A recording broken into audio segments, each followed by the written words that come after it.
จากนั้นนะครับลองเนาะเอาลองไปเอางบมาใช้เบิ่ง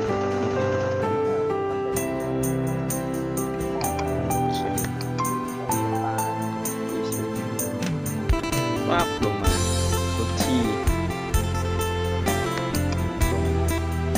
ให้มันก็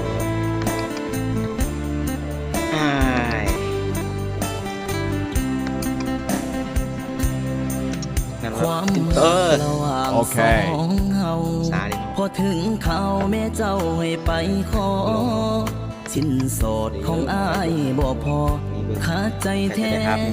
นา เห็นบ่า มีแต่ตัวกับหมากหัวใจ ที่มอบให้กับคำสัญญาคงต้องต่อเวลาหาเงินเพื่อไปขอ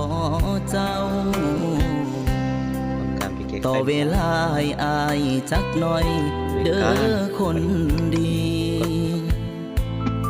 ทีนี้ หักสองเฮาคงไปได้ดี ตามแผนที่วางไว้ ชู มีแต่หักแม่เจ้าคงบ่เอา